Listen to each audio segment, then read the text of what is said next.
From our archives, the Billy Graham Classics. Esta noite quero que se voltem comigo para o capítulo 16 do Evangelho de Mateus. O capítulo 16 do Evangelho de Mateus, versículo 1. E quero falar esta noite sobre Jonas e a baleia. Mas quero começar a partir do capítulo 16 de Mateus, e não do Antigo Testamento, onde a história de Jonas é contada. Os fariseus também com os saduceus vieram, e tentando-o desejava que lhes mostrasse um sinal do céu. Eles queriam ver algo espetacular, algum sinal que lhes provasse quem ele era. Ele respondeu-lhes e disse-lhes: Quando for noite, dizeis, será bom tempo, porque o céu é vermelho. E de manhã, vai estar mau tempo hoje, pois o céu está vermelho e a baixar. Ó hipócritas, podeis discernir a face do céu, mas não podeis discernir os sinais dos tempos? Precisamos de ouvir isso hoje. Podemos discernir os sinais meteorológicos. Vemos nos nossos televisores a previsão do tempo, das baixas e altas e das frentes que se deslocam. E podemos muito bem prever o tempo através das imagens de satélite que agora somos capazes de tirar. E há muitos sinais nos céus, pois satélites estão circulando esta Terra constantemente. Algo com que nunca sonhamos há 25 anos. E agora estamos sondando os arredores de Saturno. Já terminou de sondar Marte, e indo para o espaço sideral. Sinais no céu. Podemos discernir isso. Podemos compreendê-lo. Mas Jesus disse: não podeis compreender os sinais dos tempos. Sinais dos tempos que apontam para a salvação. Sinais dos tempos que apontam para quando ele voltar. Porque os sinais estão por toda a parte. Você pega o capítulo 24 de Mateus e lê. Pegue o capítulo 21 de Lucas e leia-o. Pegue o capítulo 13 de Marcos e leia-o. E você verá lá 21 sinais que Jesus nos deu e ele indicou quando tudo isso está convergindo ao mesmo tempo. Você sabe que sua redenção está próxima. A paz mundial vai chegar. A justiça social vai chegar. Mas antes disso, haverá Armagedon. E o homem estará pronto para se destruir quando Cristo voltar e for estabelecer um reino eterno. Quem vai derrotar o diabo? Quem vai parar as guerras? Quem vai alimentar os famintos? Ele é, e Jesus disse: podeis discernir os sinais meteorológicos, mas pareceis não compreender o que está a acontecer no mundo. Ele disse: uma geração perversa e adúltera procura um sinal. E não lhe será dado nenhum sinal, senão o sinal do profeta Jonas. E o livro de Jonas está cheio do sobrenatural. Havia um grande peixe. Havia uma cabaça. Havia um verme. Havia um vento leste. Tudo isso preparado por Deus. E então houve o arrependimento de uma nação inteira, ou de uma cidade inteira com mais de 1 milhão de habitantes. E como alguém disse, continua a ser um objeto de fé e não de explicação. Eu acredito nisso não só porque está na Bíblia, eu acredito porque Jesus o confirmou. Se isso nunca aconteceu e Jesus disse que aconteceu, então isso traz um problema de credibilidade com Jesus. Se você crê em Jesus, você deve crer na história de Jonas. E há uma verdade tremenda neste pequeno livro que eu gostaria de ter tempo para cobrir esta noite. Mas não tenho tempo para todos eles. Ficamos tão preocupados quando chegamos ao livro de Jonas sobre o que estava acontecendo com os peixes, que nos esquecemos do que estava acontecendo com Jonas. Veja, Jonas estava tentando encontrar a vontade de Deus para a sua vida. Ora, a palavra de Deus a Jonas era muito clara. Deus disse: levanta-te, vai a Nínive, aquela grande cidade, e clama contra ela, porque a sua iniquidade veio diante de mim. Ora, Jonas não gostava daquela ordem de Deus. Rebelou-se ao pensar em ir para Nínive. Em primeiro lugar, Não espero que ele tenha encontrado muito glamour em ser um pregador de julgamento, dizendo: o julgamento vai recair sobre você. Mas a segunda e mais importante razão era: ele não queria que Deus poupasse Nínive. Provavelmente nunca houve um povo mais perverso, mais ímpio, mais imoral, mais violento do que os assírios que habitavam em Nínive. Ele disse: Deus, eles merecem o inferno. Livre-se deles. Matar tudo. Foi assim que Jonas se sentiu. Eles eram tão perversos e tão horríveis e tinham sido tão terríveis para o seu próprio povo. Assim, quando Deus deu a ordem para que ele fosse pregar o arrependimento em Nínive, diz que Jonas fugiu da presença do Senhor. Ele disse: eu simplesmente não posso fazer isso. Ele disse: vou fugir de Deus, posso me esconder de Deus. Então ele conseguiu um navio que estava descendo para Tarshish. Agora Tarshish era um resort à beira-mar. E ele queria deitar-se ao sol um pouco ao lado da praia e divertir-se. E que Deus envie alguém para fazer esse trabalho sujo de pregar o julgamento em Nínive. Mas vocês sabem que o caminho da desobediência e do pecado sempre leva para baixo. Repare que diz: ele desceu para Tarshish. E isso leva a culpa e solidão, separação e inferno. E cada passo leva mais baixo. Toda vez que você foge da presença de Deus, você está em apuros, toda vez. Toda vez que você perde sua vida devocional.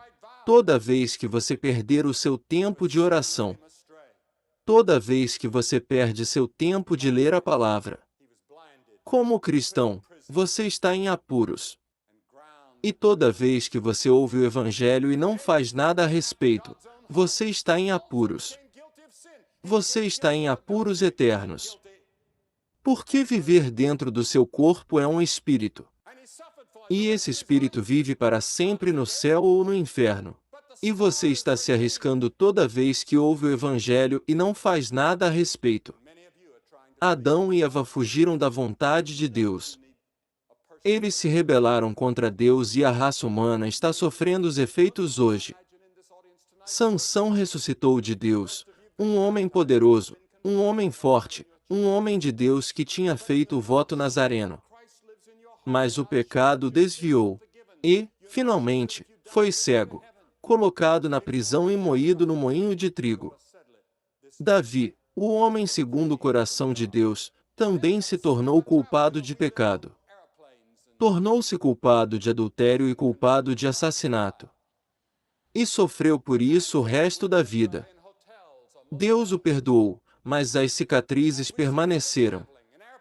E muitos de vocês estão tentando fugir de Deus esta noite. Você sabe que precisa de um relacionamento pessoal com Cristo. Muitos de vocês vão à igreja. A maioria de vocês, eu imagino, nesta audiência esta noite é a igreja. A maioria de vocês foi batizada ou foi confirmada ou o que quer que seja em sua igreja. Mas você não tem certeza de que Cristo vive em seu coração. Você não tem certeza de que seus pecados são perdoados. Você não tem certeza de que, se você morreu, você foi para o céu. Se você tem uma dúvida sobre isso, você deve resolvê-la esta mesma noite. Você está fugindo de Deus. Muitos de nós fugimos de viagem. Você sabe que vivemos em aviões é quando os controladores nos permitem voar. E vivemos em hotéis ou motéis. E vemos pessoas viajando em aeroportos, milhares de pessoas. E eu só me pergunto para onde eles estão indo. Muitas pessoas estão tão inquietas hoje que só querem viajar de um lugar para outro. Eles não podem ficar parados. Nós conhecemos um casal neste verão, minha esposa e eu fizemos.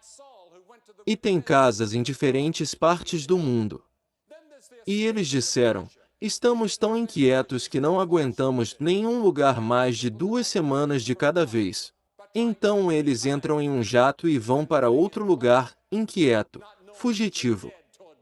E que as pessoas fujam para a cobiça das coisas. Veja, as pessoas só compram por comprar. E há muitas pessoas que se tornaram compradores compulsivos, assim como há bebedores compulsivos. Tem que comprar. Não pode ter dinheiro no bolso. Eles têm que gastá-lo. Não vou citar nomes. Mas tenho certeza de que alguns maridos aqui podem estar pensando nessa linha e as esposas também. E depois há pessoas que fogem para a obsessão do sexo. É uma moda passageira e uma paixão. E hoje estamos cheios dela, saturados dela, e enjoando dela. Muitos jovens alemães diziam no verão passado, citado pela imprensa, estamos fartos disso, de toda esta liberdade de expressão e permissividade. E muitos deles recorreram à violência para encontrar a sua fuga. E então fugimos em misticismo e ocultismo. Como Saul, que foi a bruxa de Endor em vez de Deus quando precisou de ajuda. Depois, há a fuga para o prazer. Aquela que vive no prazer está morta enquanto vive. E quantas pessoas esta noite estão fugindo de Deus tentando se divertir e vivendo com prazer, sem saber que você está morto para Deus? Estamos fugindo. Mas a Bíblia diz: como escaparemos se negligenciarmos uma salvação tão grande? Qual é a salvação? A salvação é Jesus Cristo vindo na cruz e morrendo por nossos pecados e derramando seu sangue. Sermos feitos para ser pecado para nós, que não conhecíamos pecado, para que sejamos feitos a justiça de Deus nele. A Bíblia diz: todos nós gostamos de ovelhas, nós nos desviamos, nós viramos cada um para o seu próprio caminho. Somos todos pecadores. Adão e Eva pecaram no jardim do Éden. Caim e Abel, seus filhos, pecaram. E eles passam essa doença do pecado para mim e para você. E todos nós temos a doença em nossos corações. Estamos todos sob condenação. Vamos todos morrer. A guerra não aumenta a morte. A morte é total em todas as gerações. Que direção está a tomar? Li sobre um homem que caminhava pela parte ocidental do estado em que vivo, na Carolina do Norte, onde vivemos nas montanhas. E ele chegou a um poste de sinalização e uma direção apontava para uma rodovia de nível suave. Mas a estrada, o sinal que apontava para a estrada que ele queria tomar era uma estrada difícil para o lugar que ele queria ir. E ele tinha um pensamento muito feliz. Ele subiu no poste e mudou os marcadores.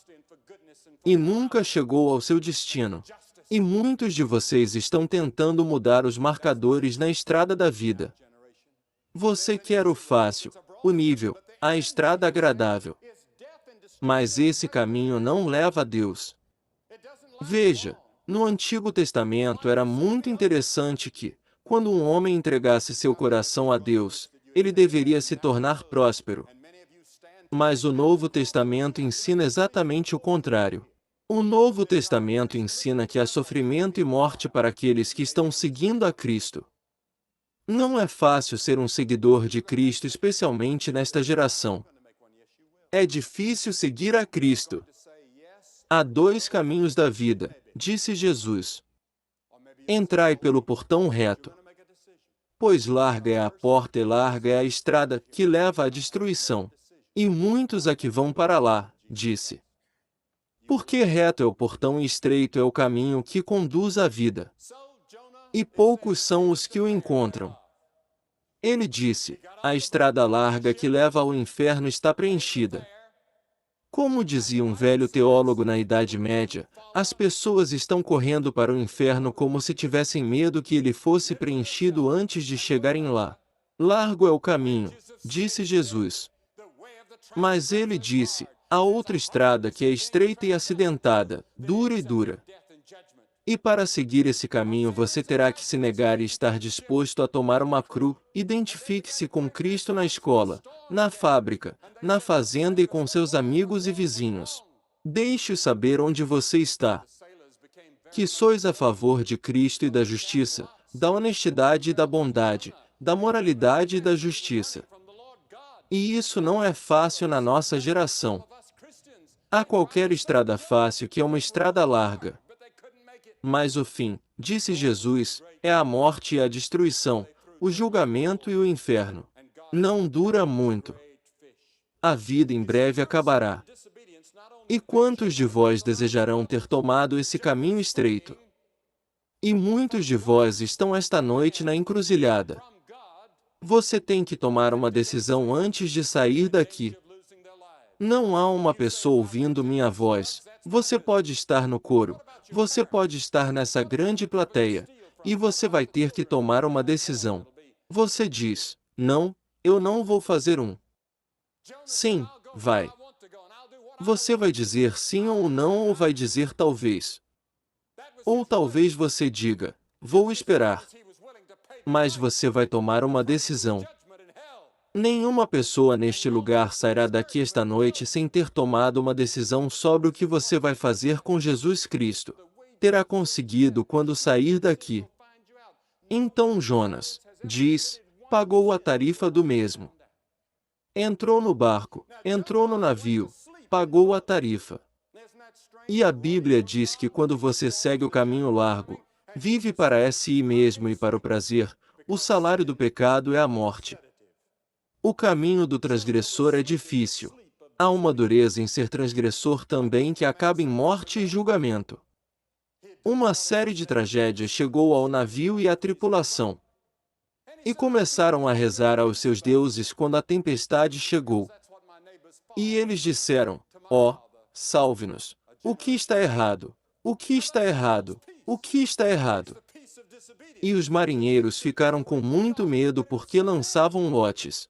A sorte recaiu sobre Jonas. E Jonas confessou que estava fugindo do Senhor Deus. E esses marinheiros eram melhores do que alguns de nós cristãos. Tentaram salvar Jonas. Eles remaram duro. Mas o não conseguiu. A tempestade foi muito grande. E assim atiraram Jonas ao mar. E Deus tinha preparado este grande peixe. Você vê que o seu pecado e desobediência não afeta apenas a sua vida, mas a vida dos outros. A fuga de Jonas do mandamento de Deus e de Deus afetou aqueles marinheiros. Corriam o risco de perder a vida. Você diz, se eu quiser tomar essas drogas, esse é o meu negócio. E os seus pais? E as pessoas que você rouba? E as crianças que ainda não nasceram e que serão afetadas? Jonas disse, eu vou para onde eu quero ir, e vou fazer o que quero fazer. E era um direito dele. Desde que estivesse disposto a pagar o preço. E o preço é o julgamento e o inferno, a solidão, o desânimo e a culpa.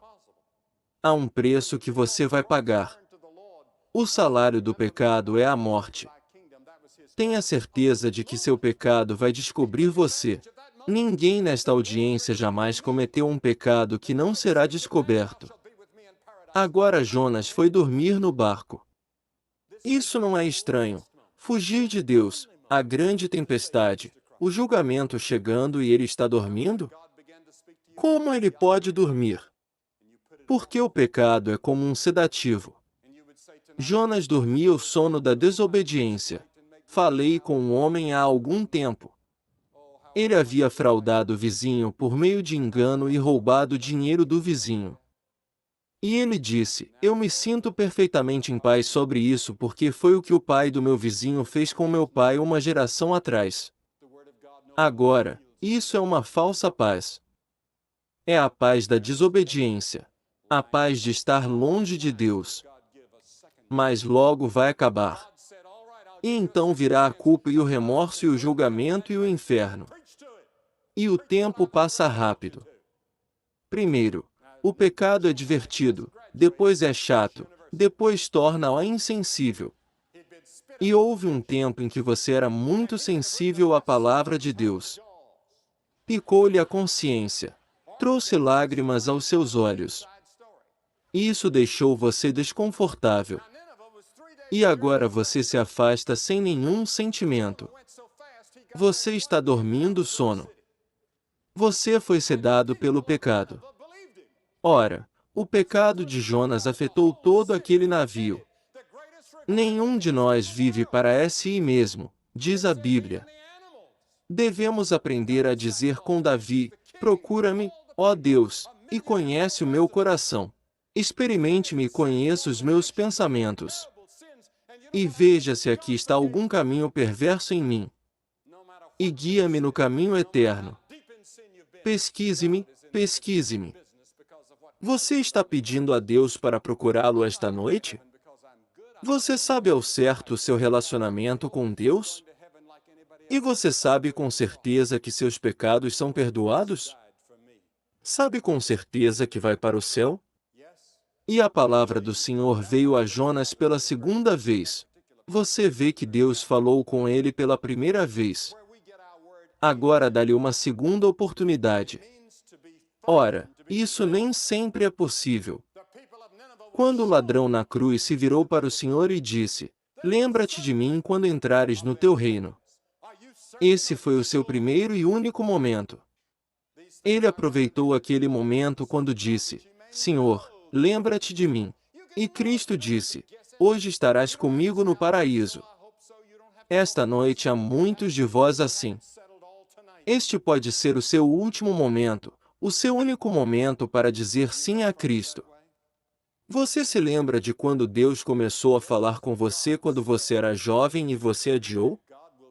E você diria esta noite: para trás, ó tempo em seu voo, e me faria uma criança novamente apenas para esta noite. Oh, como eu gostaria de voltar lá! Como eu gostaria de voltar para aquela igrejinha lá atrás! Mas agora você está mais velho, você está endurecido. A sua consciência já não lhe pica mais. A palavra de Deus já não vos atrai. E há perigo pela frente. Não são muitas as vezes que Deus dá uma segunda chance. Deus disse: tudo bem, eu vou te dar uma segunda chance. Levanta-te e vai para Nínive, essa grande cidade, e prega a ela. Pregai o que já vos disse. Jonas tinha acabado de se formar na Universidade de Peixes. Risos, ele tinha sido cuspido pelo peixe. E poderia ter escrito um best-seller intitulado Tubarão. Risos, ou poderia ter escrito uma história intitulada The Inside Story. Agora Nínive estava a 3 dias de viagem, mas Jonas foi tão rápido que chegou lá em um dia e viajou pela cidade. E o povo de Nínive acreditou nele. Essa é a coisa emocionante sobre isso: toda a cidade se arrependeu. O maior avivamento da história do mundo. Diz que até os animais ficaram em panos de saco e cinzas.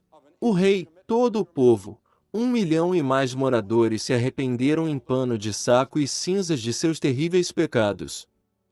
E sabe o que aconteceu? Deus os perdoou. Não importa qual seja o seu pecado, não importa quão profundo em pecado você tenha sido, Deus está no negócio de perdoar por causa do que Cristo fez na cruz. Não vou para o céu porque sou bom. Não vou para o céu porque preguei para milhares de pessoas. Vou para o céu como qualquer outra pessoa, pelo caminho da cruz onde Cristo morreu por mim. Sim, acreditaram. E essa palavra acreditada, aliás, é muito interessante. Naquela passagem específica do 3º capítulo de Jonas. É de onde tiramos nossa palavra amém e significa ser firme, com certeza. O povo de Nínive tinha certeza de que estava perdoado. Eles estavam certos de seu arrependimento. Tem certeza? Tem certeza? Estas coisas vos escrevo que creem no nome do Filho de Deus, para que saibais que tendes a vida eterna. Você pode conhecê-lo, você não precisa adivinhá-lo. Você não precisa dizer: eu acho que sim, espero que sim. Você não precisa ir para casa lutando com suas dúvidas. Você pode ter tudo resolvido esta noite. Você conhece Cristo dessa forma? Sim, Deus poupou Nínive. E Deus vos poupará naquele dia que ainda está para vir. Arrependimento significa que você muda de ideia sobre Deus, sobre si mesmo e sobre sua necessidade. Isso significa que você está dizendo a Deus: estou disposto a mudar meu modo de viver e abandonar o pecado e começar pela estrada estreita. Você não será perfeito. Mas Cristo estará lá na pessoa do Espírito Santo para ajudá-lo a viver a vida de um seguidor de Cristo. Não se pode viver isso sozinho. Deus é um Deus de amor, misericórdia e graça. E Ele estendeu a uma cidade inteira, como Deus está fazendo a Calgary, Alberta esta noite através desta cruzada. Ele está estendendo a uma cidade sua mão de misericórdia. Vou pedir-lhe que se certifique de o receber esta noite.